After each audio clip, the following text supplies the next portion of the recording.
सत्य शब्द है, जो सार नाम है, इसकी कमाई हमें सत्यलोक में स्थायी स्थान देगी। जो तत् नाम है, जो ओम तत् सत में जो सेकंड मंत्र है, इसकी कमाई हमारे को भंवर गुफा तक ले जाएगी। कौन सी भंवर गुफा? जो 7 संग ब्रह्मांड पार करके और सतलोक में प्रवेश कराती है, वहां तक ले जाएगी। उससे आगे हमें उस सत्य शब्द की कमाई हमारे काम आएगी। अब पुण्यात्माओं, कई भक्त असमंजस में पड़ जाते हैं कि हम तो बूढ़े हो गए, हो सकता सार नाम ना भी मिल रहा है, तुम्हारा क्या होगा, हम तो व्यर्थ होगा जीवन। ऐसी कोई बात नहीं है। जो कमाई आप कर रहे हो या व्यर्थ नहीं जाएगी। कबीर कमाई अपनी कदे ना निष्फल जा, 7 समुद्र आडे पड़ा है, मिलाएगा हुआ। अब जैसे सतनाम का जाप तुमने जितना भी किया है, ये आपके साथ रहेगा, ये बिल्कुल खत्म नहीं होगा, और ये आपको पुनर्जन्म दिलाएगा। पुनर्जन्म तो आपको प्रथम मंत्र ही दिला देगा, जो आपको पहला मंत्र दिया जाता है 7 मंत्रों का, 7 नामों का। अगर वो भी नाम लेकर भी प्राणी अगर 1 दिन भी 2 दिन भी अगर एक मंत्र का भी जाप करके फिर भी प्राण छोड़ देगा, तो भी मनुष्य जीवन प्राप्त कर जाएगा। इतना कीमती मंत्र है ये, जो यथार्थ मंत्र है, इनमें इतने गुण हैं। और सतनाम की जिन्होंने अच्छी कमाई की है, सारनाम मिला नहीं, वो शरीर त्याग गए, चिंता नहीं करना कि उनका कि उनको तो तुरंत मनुष्य जीवन, वो तो 9 महीने पेट में भी मुश्किल से डटेंगे माँ के में, और तुरंत बाहर आ जाएंगे।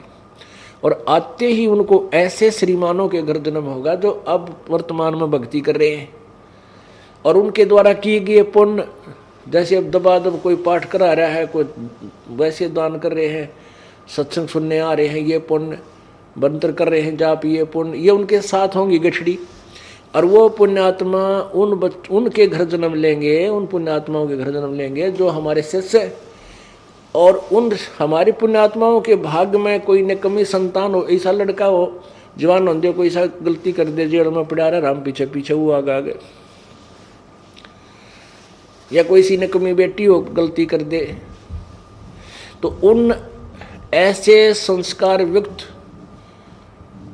जो आपके भाग्य में, जो आपके शत्रु रूप में संतान उत्पन्न होनी होगी, उनको परमात्मा गर्भमयी नष्ट कर देगा, और उसके स्थान पर आपको उन पुण्यात्माओं को भेजेगा जिनके पुण्यों का ढेर होगा। जन्म लेते ही परमात्मा के वो प्यारी आत्माएं आपके साथ सत्संग में आएंगी, 3 साल का होते नाम लेंगे, और नाम लेके फिर अपनी भक्ति करेंगे, और उनके साथ वो पुण्य आगे से आगे जब वो जवान होंगे, उनके ऐसे काम होंगे, कार और कोठियाँ बन जाएंगी, अपने आप उनको नौकरियाँ और बिजनेस उनके तैयार खड़े पाओगे, आपको वह चिंता भी ना रहेगी। तो उनको ये फिर वो सतनाम पुनः मिलेगा और सारनाम फिर मिलेगा, और वो पार हो जाएंगे। अरे अगर इससे बूढ़े झंझट में तो 1-2 जन्म में पांडा छूट जाए, 2-4 जन्म में तो शुक्र मनाओ। इतना विश्वास रखना पड़ेगा आपको। कहते हैं एक बार एक साधक साधना कर रहा था पीपल के पेड़ के नीचे, और कुछ बहनें और भाई जो है भक्त जा रहे थे, कह रहे थे एक बहुत पहुंचे हुए संत हैं और भूत भविष्य की बता देते हैं, उनके पास जाते हैं सत्संग सुनने के लिए।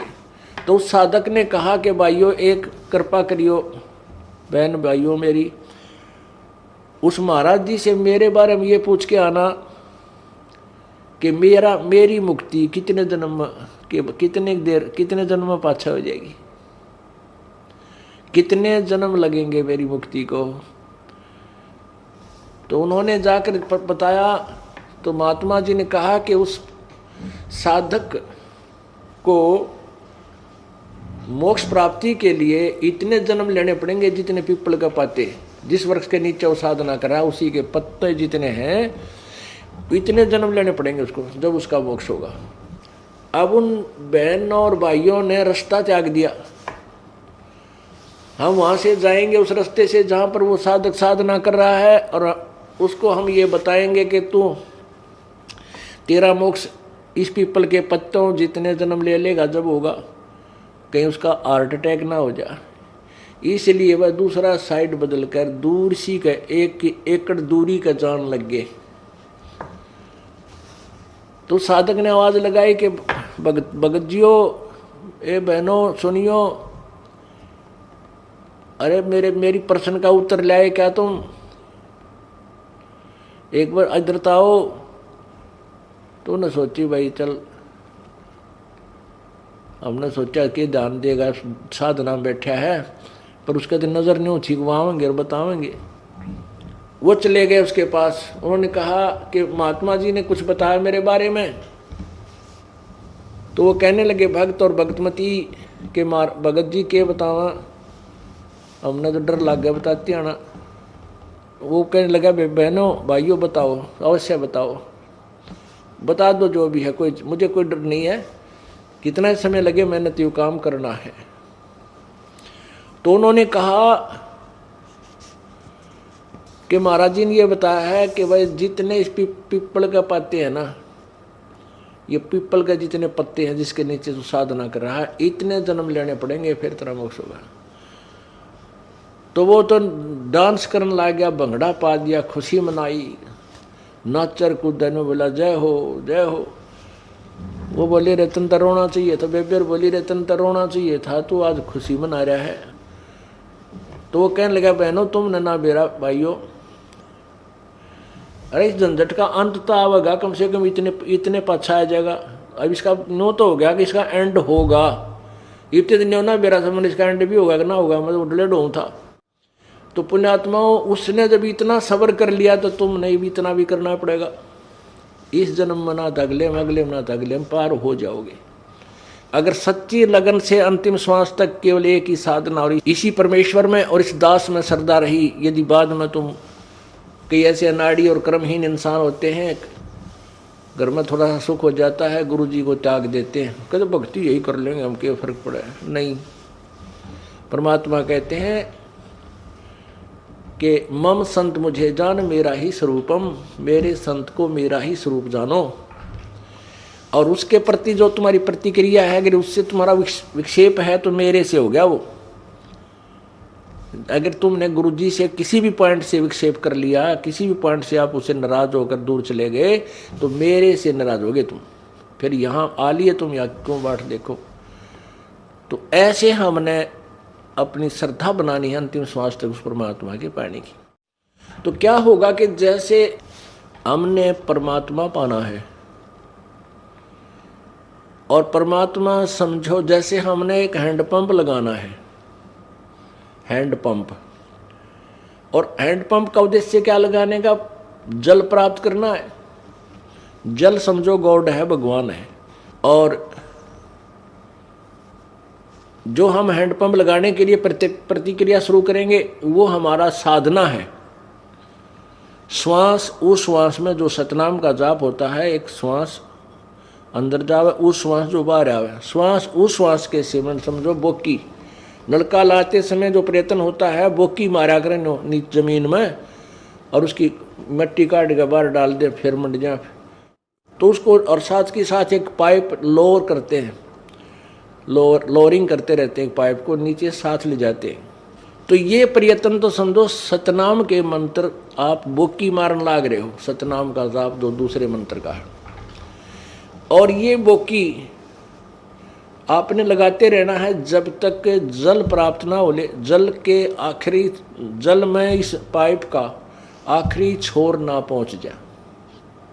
ये मान लीजिए हैंडपंप लगाना प्रारंभ कर दिया और चल रहे हो, मालिक पूछता है कि भाई हैंडपंप लाने वालों कि मैं बड़ी बात लागी बात लवाए, तो मिस्त्री कहता कि नहीं अभी ठीक ठिकाना नहीं आया है, और वो मालिक कहता है अरे बांध दो मशीन, लगा दो मशीन ऊपर वाली, क्यों देर कर रहे हो, तो वो नहीं लगाएगा। मिस्त्री हैंडपंप लगाने वाला जो मैकेनिक है, वो परिचित है कि जब तक जल तक एंड नहीं पहुंच लेगा पाइप का, और तब तक इसे ऊपर वाले जो सिस्टम का पंप का लगाने का कोई यूज नहीं। जो हाथ से चलाते हैं ना, ऊपर एक नारी होती है, उसको मशीन बोलते हैं, यंत्र। चाहे वो जो लगवाने वाला मालिक है वो कहता रहे कि भाई तुमने देर कर दी, लगा दो ने मशीन ऊपर वाली, तो वो नहीं लगाएगा। वो तभी लगाएगा जब उसको पक्का हो जाएगा कि अब जल प्राप्त होगा। अब मान लीजिए वो हैंडपंप की प्रोसीजर में बोकी लगाने में रात होगी, तो वो छोड़ देंगे वहीं पर, उसको सवेरे फिर वहीं से प्रारंभ कर देंगे। तो जितना प्रयत्न किया वो व्यर्थ नहीं गया उनका। अब समझ लीजिए आपने सतनाम, आपको सतनाम प्राप्त हो गया और सार नाम मिला नहीं, आपकी मृत्यु होगी, तो वो तो एक रात होगी, क्योंकि आप जिस उद्देश्य पर लगे हुए थे वो सवेरे याद रहेगा। अंतिम श्वास तक जिसका हम स्मरण जाप करते रहेंगे, पुनर्जन्म होगा, और वो अवश्य वो प्रोसीजर, वो क्रिया वहीं से प्रारंभ, वहीं से फिर भक्ति योग प्रारंभ हो जाएगा आपका, और फिर आपको सार नाम मिलेगा। तो अगले दिन जब उसने, यानी नेक्स्ट जीवन में भी आपका वो पानी तक पहुंच गई वो पाइप, तो ऊपर मशीन लगाई जाती है, और वो मशीन लगा कर फिर ऐसे हाथ से चलाते हैं, फिर जल प्राप्त हो जाता है, वो जल निकलना आरंभ हो जाता है। तो ये है जल प्राप्त करने का प्रोसीजर, विधि। हैंडपंप लगाया, वो सतनाम समझो, नीचे वाली पाइप नीचे जमीन में ठोकी, पहुंचाई जल तक, वो तो है सतनाम का काम। और जो सारनाम, यानी सारनाम का काम क्या है कि वो परमात्मा प्राप्त करावेगा। वो मशीन समझ लो हैंडपंप की, वो मंत्र है, वो यंत्र है ऊपर का हैंडपंप का। तो यदि आपको ये सतनाम के जाप करते रहे और बीच में अरुचि होगी गुरुदेव में, भगवान में, आप कहीं और चले गए, छोड़ दिया, त्याग दिया,